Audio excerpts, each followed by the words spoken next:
하나님 말씀 보겠습니다.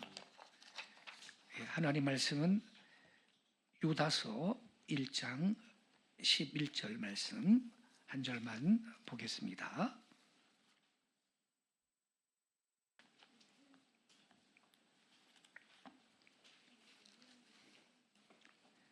유다서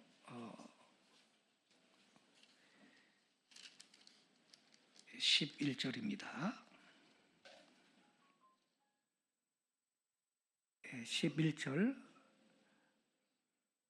유다서 11절 같이 읽겠습니다. 시작. 화 있을진저 이 사람들이여 가인의 길에 행하였으며 삭슬 위하여 발람의 어그러진 길로 몰려갔으며 고라의 패역을 따라 멸망을 받았도다. 아멘. 유다서는 신구약 성경 안에서 가장 짧은 성경에 해당합니다. 그렇지만 깊은 내용을 담고 있습니다. 유다서는 그냥 한 장뿐이 없죠. 2장, 3장, 4장 그거 없죠. 어떤 교회에서 설교 시간에 목사님이 오늘 본문은 유다서 10절입니다. 그랬더니 요 앞에 있는 분이 손을 번쩍 들면서 목사님 절만 말씀하시고 장은 말씀 안 하셨는데요. 이랬다는 거죠. 근데 유다서는 장이 없어요. 그냥 한 장입니다. 이 유다서가 짧지만 아주 심오한 그 계시가 여기 기록되어 있습니다. 예컨대 이 14절, 15절에 보면요, 재림에 대한 그 말씀도 여기 있습니다. 아담의 7대 손 에녹이 이 사람들에 대하여 예언하여 이르되 보라 주께서 그 수많은 거룩한 자와 함께 임하셨나니 이는 무사람을 심판하사 모든 경건하지 않은 자가 경건하지 않게 행한 모든 경건하지 않은 일과 또 경건하지 않은 죄인들이 주를 거슬러 한 모든 완악한 말로 말미암아 그들을 정죄하려 하심이라 하였느니라. 아담의 7대 손 에녹이 예수님의 재림과 그 심판에 대한 예언을 했었다라는 것을 유다가 기록하고 있습니다. 특별히 우리가 그 지난 주일부터 그 나누는 말씀은 사도 유다가 활동하던 그 시대에 이 교회 안에 거짓 교사들이 등장을 해서 성도들을 미혹하고 타락의 길로 이끌어 갔습니다. 이 유다는 그들을 향하여서 화 있을진저 이렇게 저주를 선포하면서 이들이 가인의 길에 행했다. 또 삭슬 위하여 발람의 어그러진 길로 몰려갔다. 그리고 고라의 패역을 따라가고 있다. 이렇게 지적을 하고 있습니다. 여기에서 유다는 그때 활동했던 거짓 교사들의 모습을 설명을 하면서 세 가지의 길을 제시했습니다. 첫째는 우리가 지난 시간에 살펴본 가인의 길. 이 가인은 하나님보다 자기의 방식을 앞세웠다 그랬죠. 하나님은 피 흘림이 있는 제사를 요구하셨는데 이 가인은 피 비린내 나게 짐승을 잡아 죽이고 그러냐. 선입껏 바치면 되지. 나는 농사꾼인데 땅의 소산을 제물로 삼아 바쳤는데 그걸 하나님이 받겠습니까? 기억하십니까? 믿음에 대한 신학적인 정의가 뭐라 그랬죠? 하나님의 계시에 대한 인간의 응답입니다. 그러니까 아벨은 자기 아버지 아담을 통해서 들은 말씀대로 바르게 반응한 거예요. 예. 그게 바로 믿음으로 더 나은 제사를 바친 거예요. 믿음은 들음에서 난다 그랬거든요. 근데 가인은요, 자기의 생각을 하나님 뜻보다 더 높였습니다. 그런 거로 가인의 길은 자기 중심적인 길입니다. 하나님보다 자신을 앞세우고 하나님 뜻보다 자기의 생각을 붙드는 길인 것입니다. 둘째는 오늘 살펴볼 발람의 길입니다. 이 발람의 길은 한마디로 말하면 탐욕의 길입니다.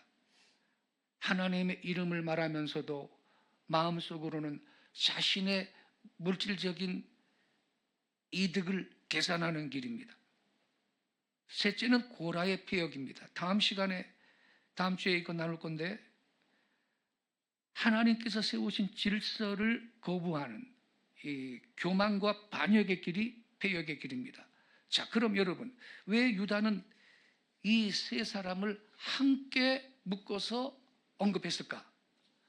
이 세 사람은 시대는 다르고 상황은 달랐지만 결국은 같은 방향으로 갔습니다.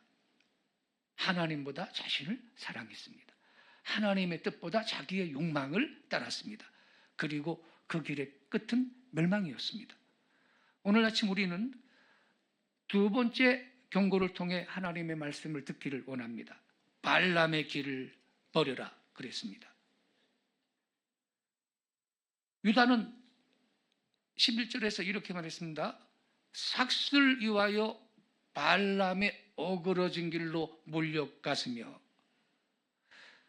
유다가 가장 큰 발람의 문제를 한 단어로 설명했습니다. 삭, 즉 돈입니다. 이익입니다. 욕심입니다. 여러분, 발람은 하나님을 몰랐던 사람이 아닙니다. 하나님의 음성을 들었던 사람입니다. 근데 왜 실패했는가? 하나님을 몰라서가 아니고요. 하나님보다 자기의 욕심을 더 사랑했기 때문입니다. 오늘 아침 말씀을 통해 우리의 마음도 살펴보기를 원합니다. 난 하나님을 진정으로 섬기고 있는가? 아니면 하나님을 통해 내 욕심을 이루려고 하고 있는가? 첫째로 이 발람의 길은 뭐냐? 하나님을 알면서도 자기 욕심을 따르는 길입니다. 이 발람은요, 하나님의 음성을 들었던 사람이에요. 구약성경 민수기 22장에 보면요, 이스라엘 백성이 애굽에서 탈출을 해가지고 광야를 지나가고 있습니다. 하나님께서는 그들을 약속의 땅으로 인도하고 계셨습니다. 그 과정에서 이스라엘은 아모리 왕 시혼과 바산 왕 옥을 물리쳤습니다. 이 소식을 들은 모압 왕 발락은 두려움에 빠졌습니다. 나도 저 시혼 왕 옥 그들처럼 죽겠구나. 걱정이 앞섭니다. 그래서 민수기 22장 3절에 이렇게 기록되어 있습니다. 모압이 심히 두려워하였으니 이스라엘 백성이 많음으로 말미암음이라 그랬습니다. 심히 두려워했다.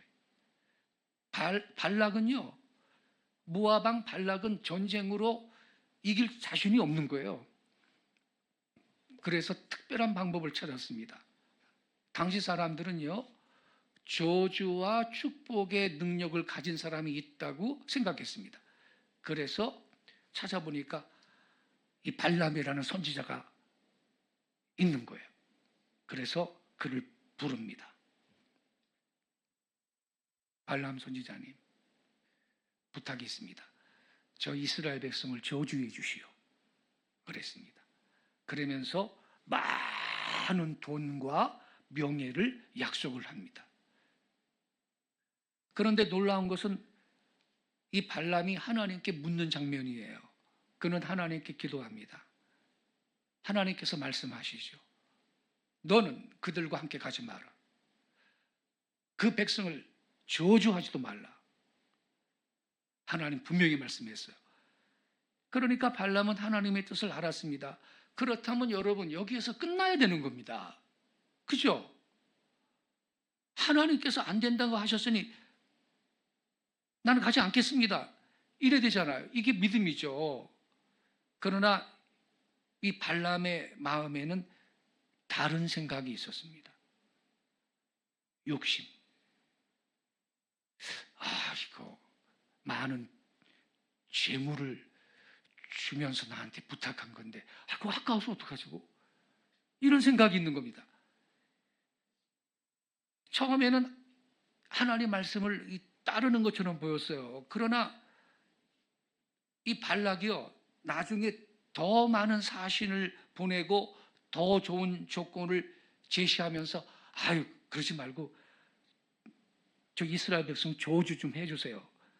그러니까 이 발람의 마음이 흔들리는 겁니다. 그래서 민수기 22장 19절에서 이 발람이 다시 말합니다. 그 사신들한테 이렇게 말해요. 이제 너희도 여기서 유숙하라. 여호와께서 내게 무슨 말씀을 더 하실는지 알아보리라. 그래요. 이게 여러분, 이럴 필요 없잖아요. 아까 말씀드렸죠. 끝나야 되는 거예요. 하나님께서 저주하지 말라 그랬으니까. 그런데 발락이 더 많은 사신을 보내면서 더 많은 재물과 명예를 약속하니까 그래, 좀 기다려봐. 하나님이 내게 무슨 말씀을 더 하실는지 내가 알아보겠다. 이렇게 반응했습니다. 그러니까 이 말 속에는 이게 욕심이 들어있는 거죠. 하나님께서 이미 말씀하셨잖아요. 그런데 왜 다시 물어야 됩니까? 예? 결국 하나님의 뜻을 알고 싶어서가 아니고요. 혹시나 다른 허락이 나오기를 기대했기 때문이죠. 사람은요, 자신이 원하는 답을 얻을 때까지 계속 질문할 수 있습니다. 기도처럼 보이지만 사실은 고집일 수 있습니다. 순종처럼 보이지만 사실은 욕심일 수 있습니다. 성도 여러분, 이 발람은요, 실은 특별한 사람만의 문제가 아니고요, 우리 모두에게 찾아오는 시험입니다. 하나님의 뜻과 내 욕심이 충돌할 때가 있습니다. 말씀은 용서하라 하십니다. 그러나 내 마음은 말합니다. 절대 못한다. 말씀은 정직하라 하십니다. 그러나 내 욕심은 말합니다. 좀 숨겨놔도 괜찮다. 말씀은 먼저 하나님의 나라를 구하라 그럽니다. 그러나 내 마음은 말합니다. 내 성공이 먼저다. 그 순간 우리는 발람의 길 앞에 서게 되는 것입니다. 두 번째로, 이 발람의 길은 하나님의 뜻보다 자기의 이익을 앞세우는 타협의 길입니다. 여러분, 발람의 가장 큰 문제는요, 처음부터 노골적인 반역을 한 게 아니었습니다. 그는 하나님을 대놓고 부인하지 않았습니다. 오히려 하나님의 이름을 말했습니다. 하나님의 뜻을 묻기도 했습니다. 기도하는 모습도 보였습니다. 근데 그의 마음의 이 중심에는 다른 게 자리 잡고 있었습니다. 바로 욕심, 탐심이었습니다. 여러분, 욕심은요, 사람으로 하여금 하나님을 떠나게만 만드는 게 아닙니다.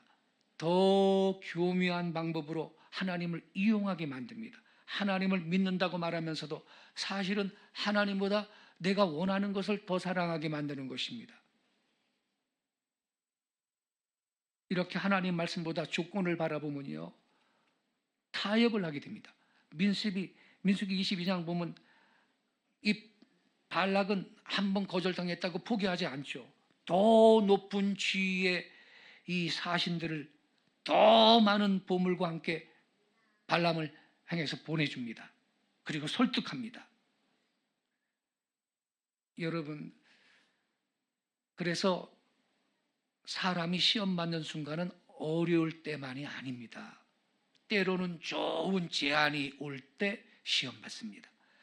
가난할 때보다도 풍요로울 때, 낮은 자리에 있을 때보다도 인정받을 때, 아무것도 없을 때보다도 많이 소유했을 때 믿음이 흔들릴 수가 있습니다. 더 강한 유혹이 옵니다.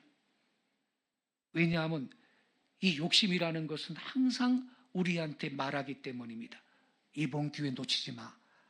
아깝잖아. 이 정도는 괜찮아. 하나님도 이해할 거야. 이렇게 말합니다. 우리 안에 있는 욕심이. 그러나 성도 여러분, 하나님의 뜻은요, 환경에 따라 바뀌지 않습니다. 진리는 더 좋은 조건이 나타난다. 이렇게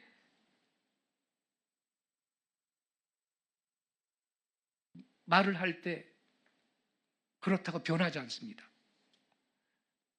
하나님 말씀보다 내 상황을 더 크게 보기 시작하면 우리는 발람의 길로 들어서게 됩니다. 발람의 길은 영적인 눈이 어두워지는 길입니다. 민수기 22장에서 충격적인 장면이 나옵니다. 발람이 나귀를 타고 이 발락한테 가는 겁니다. 이제 이스라엘 백성 저주하려고요. 근데 하나님의 사자가, 즉 천사가요, 큰 칼을 들고 길을 딱 막고 서 있습니다. 근데 놀랍게도 발람은 보지를 못했는데요, 나귀는 봤습니다.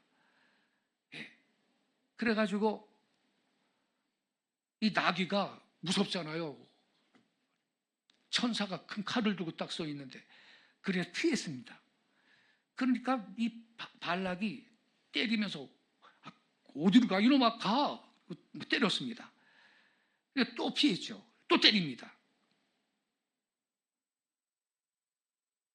그때 하나님께서 나귀의 입을 여셨습니다. 그리고 나귀가 말을 합니다. 내가 너한테 무엇을 하였기에 나를 이같이 3번 때리느냐? 내가 이제까지 지금처럼 너한테 행한 적이 있었더냐? 이렇게 말하는 거예요. 세상에. 이 얼마나 아이러니한 장면입니까? 예? 하나님 말씀을 듣는다고 자부했던 선지자가 말 못하는 짐승보다 영적으로 둔감해진 것입니다. 여러분, 이렇게 이 욕심이라는 거는요, 영적인 시력을 잃게 만듭니다. 영적인 감수성도 아주 둔감하게 만들어 놓습니다. 그래서 계속 또 타락하게 됩니다. 사람이요, 욕심에 사로잡히면 가장 먼저 잃어버리는 것이 있습니다. 분별력입니다. 발람 보세요. 나귀만도 못한 모습을 보여주고 있습니다. 우리는 어떻습니까? 영안이 열려 있습니까? 우리는 세상의 흐름을 잘 봅니다. 경제가 어떻게 변하는지, 주가가 어떻게 바뀌는지, 사람들이 뭘 좋아하는지, 어떻게 하면 성공할 수 있는지 잘 살핍니다.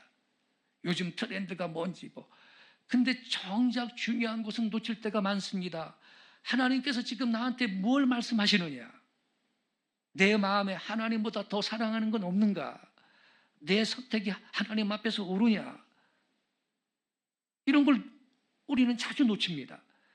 발람은 하나님의 사자를 못 봤습니다. 왜냐하면 탐심으로 그의 심령이 무뎌졌기 때문입니다. 그게 눈앞에 이미 물질적인 보상이, 큰 보상이 있었기 때문입니다. 욕심이 그의 영적인 눈을 가려버렸습니다.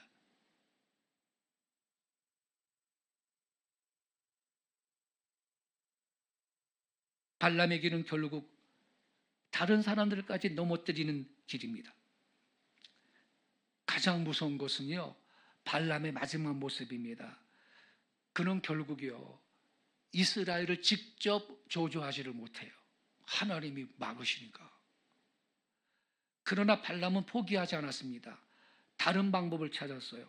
이스라엘이 스스로 하나님 앞에 죄를 짓게 만드는 것이었어요. 그러면 벌 받잖아요. 민수기 25장을 보면요, 이스라엘 백성은 모압 여자들과, 지금 모압 왕 발락이 무서워서 발람한테 자꾸 사주를 하는 거 아닙니까? 돈 주겠다 그러면서 이스라엘 저주하라고. 그런데 민수기 25장에 보면 이스라엘 백성이 그 모압 여자들과 음행을 하고요, 우상 숭배에 빠집니다.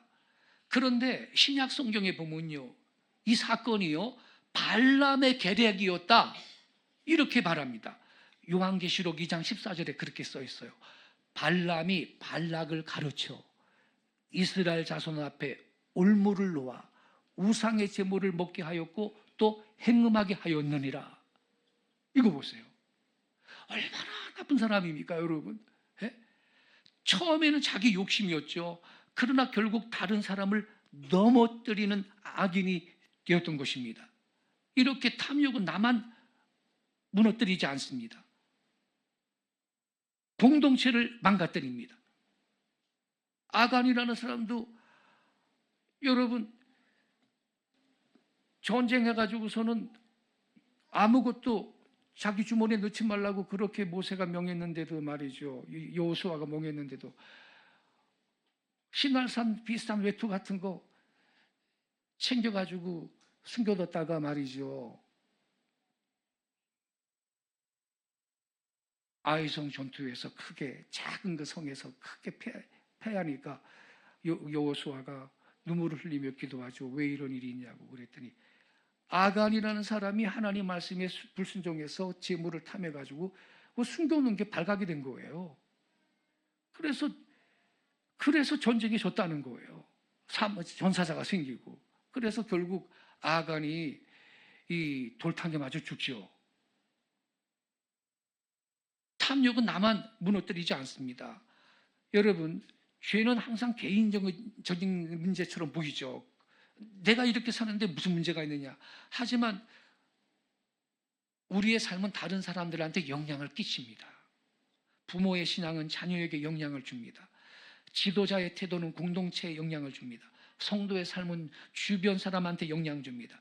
특별히 하나님을 섬기는 위치에 있는 사람이 이 탐심에 사로잡히면 더 큰 상처를 줍니다.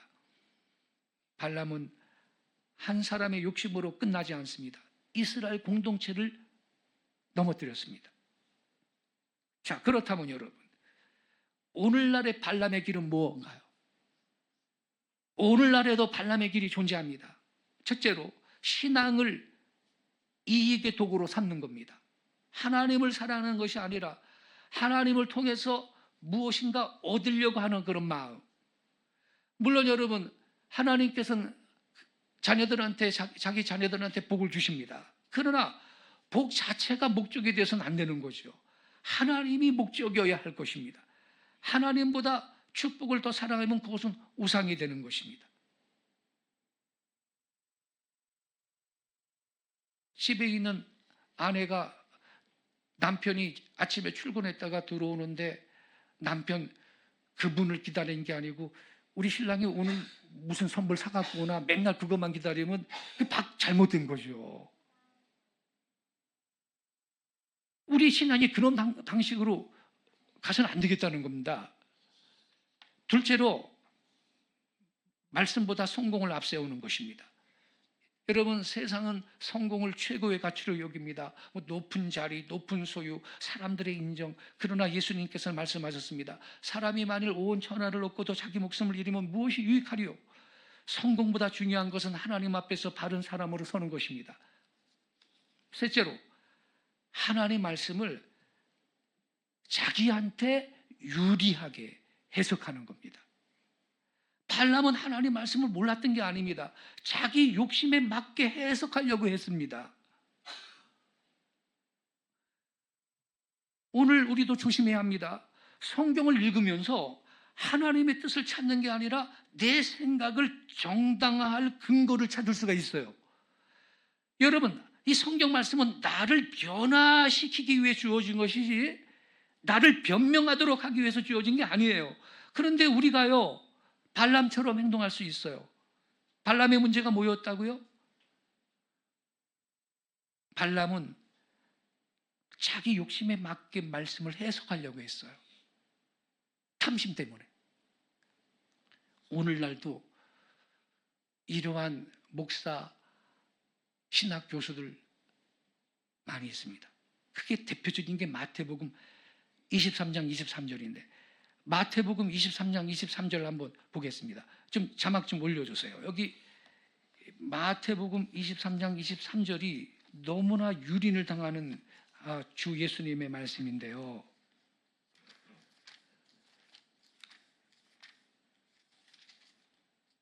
우리 다 같이 한 목소리를 읽겠습니다. 시작.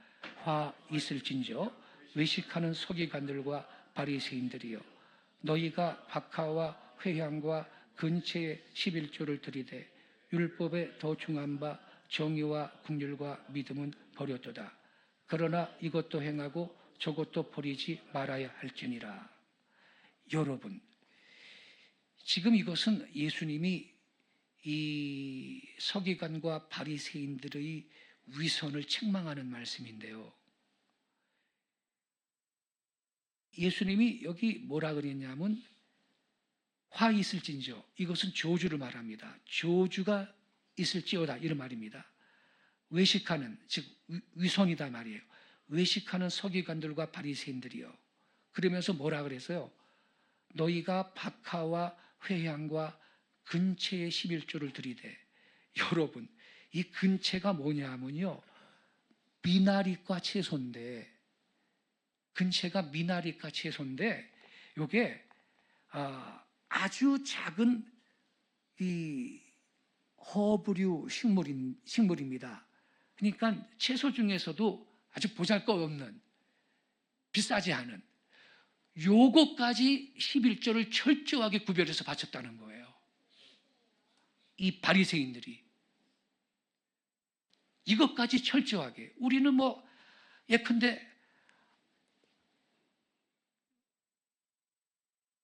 내가 갑자기 1,000원 생겼는데 100원 11조 바칩니까? 그렇게 철저하게 구분을 안 하는 요구 있잖아요. 아무튼 이 바리새인들은 철저하게 11조를 이렇게 구별해서 바쳤다는 거예요. 그런데 우리 예수님이 뭐라 그랬냐면 너희들이 그렇게 철저하게 11조 생활을 하지만 하반절에 뭐라 그랬어요? 율법에 더 중한 바 정의와 긍휼과 믿음은 버려도다. 율법에 따라 철저하게 가장 값도 가격도 별로 안 나가는 미나리과 채소 그 근처에 그곳에 11조도 그곳 이 농사지어서 이 생기면 그것도 구별해서 12조를 바치는 너희들이 더 중요한 것은 그거보다 정의를 행하는 거. 그죠? 정의. 긍휼. 불쌍한 사람 도와주고 불쌍히 여기고 그런 거 긍휼 아닙니까? 긍휼을 베풀고. 그 믿음, 이건 버렸다. 이렇게 책망을 하면서 예수님이 맨 끝에 뭐라 그랬어요? 그러나 이것도 행하고 저것도 버리지 말라 그랬어요. 이것도 행하고는 뭐예요? 11조죠. 저것도 버리지 말라는 뭐예요? 정의와 긍휼과 믿음. 그래서 이 구절에서 예수님은 11조라는 것은 정의와 믿음과 긍휼과 함께 지속적으로 하나님 백성들이 실천해야 될 그 말씀으로, 실천해야 될 조건으로 가르친 거거든요. 여러분, 예수님 말씀이 최종 권위예요. 그런데 있죠, 이거를 지금 제가 지적했듯이 바알람처럼 말씀을 자기 욕심에 맞게 해석하는 신학 교수 목사들이 있는데 뭐라고 해석을 하는지 아십니까? 이 구절이 지금 예수님이 이것도 행하고 저것도 버리지 말라 그랬으니 11조도 행하고 정의, 긍휼과 믿음도 버리서는 안 된다. 그러니까 11조라는 것은 정의와 긍휼과 믿음처럼 믿음과 함께 성도들이 당연히 실천해야 될 그 믿음의 행위다라는 것을 예수님이 가르친 건데, 이거를 탐심이 있는 목사 교수들이 뭐라고 해석하냐면요, 이것도 행하고 그랬으니까 11조도 행하라는 거 아닙니까? 그런데 뭐라고 뭐라고 이것을 자기 욕심에 맞게 해석하냐면 예수님이 이 말씀을 하실 때는 십자가에 달려서 아직 안 죽었다는 거야. 십자가에 달려서 아직 안 죽었으니까 그 시대는 아직 율법 시대래요. 율법 시대. 그래서 11조도 하라고 그런 거고, 예수님이 십자가에 달려서 죽으시고 그리고 이 부활하신 다음에 그 다음에 본격적으로 신약 복음 시대가 열렸다 이거지. 그래서 요것은 오늘날 교회에 해당 안 된다. 11조는 이렇게 가르치는 거예요. 저기 정아무개 목사하고요, 일부 교수들이 그래요. 근데 여러분, 고신대학교, 부산의 고신대학교 교수회에서 이렇게 엉터리로 가르치는 사람들이 있어서 성도들의 축복을 가로막으니까 11조에 대한 그 연구 보고서를 작성해서 발표를 했는데 뭐라 그랬냐면요. 그러나 이것도 행하고, 이 행하고라는 이 헬라 원어가 현재 시상이라는 거예요. 문법적으로 현재 시상인데, 이것은 뭐냐 하면 늘 현재 시제다. 현재 시제로 이것은 그 시행해야 될 그 말씀이라는 거예요. 그럴 때 문법적으로 현재 시상을 사용한다는 거예요. 이렇게 설명했다고. 그러니까 여러분이 유튜브 같은 거 영상을 볼 때 잘 들으셔야 됩니다. 여러분의 축복을 가로막고 저주를 불러들이는 그러한 교사들, 거짓 교사들이, 이 발람 같은 교사들이 유튜브에서 강의하는 거 그거 듣지 마세요.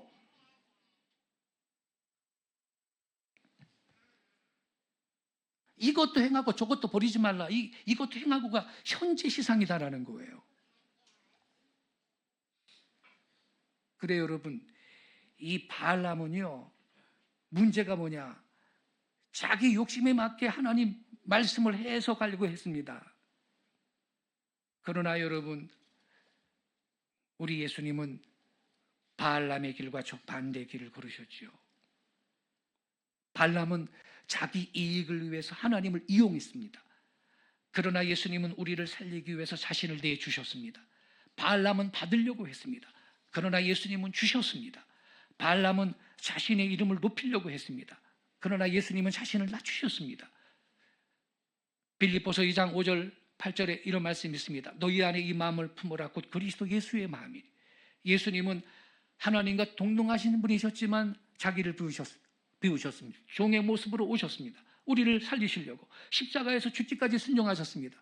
이것이 발람의 길과 예수님의 길의 차이입니다. 발람의 길은 자기 보존의 길입니다. 예수님의 길은 자기 희생의 길입니다. 발람의 길은 얻으려는 길입니다. 예수님의 길은 주는 길입니다. 성도 여러분, 오늘 유다서는 우리한테 경고하고 있습니다. 삭슬 위하여, 즉 돈입니다. 삭시. 발람의 어그러진 길로 몰려갔으며, 유다가 이 말씀을 기록할 때 그런 거짓 교사들이 활동하고 있었습니다. 그래서 이걸 써놓은 거예요. 발람의 길은 멀리 있는 특별한 사람만의 길이 아니라 그랬죠. 우리 마음 속에서도 이게 시작될 수 있습니다. 하나님보다 돈을 더 사랑할 때, 말씀보다 내 이익을 앞세울 때, 하나님 뜻보다 성공을 선택할 때 우리는 발람의 길 앞에 서게 되는 것입니다. 그러므로 오늘 우리의 마음을 살펴봐야 됩니다. 주님, 제 안에 욕심을 내려놓게 하옵소서. 주님, 하나님보다 더 사랑하는 것이 없게 해 주옵소서. 주님, 제 은사와 모든 것을 주님의 영광을 위해서 온전히 쓰게 해 주옵소서. 이렇게 기도할 수 있기를 바랍니다.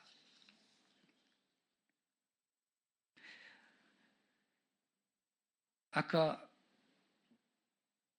지적을 했습니다만 발람의 문제는 단순히 돈을 좋아하는 데 있지 않았어요. 하나님의 뜻보다 물질적인 이익을 더 중요하게 여겼다는 데 문제가 있었습니다. 그래서 성경은 그를 불의의 삭슬 사랑한 인간이라고 책망을 하고 있습니다.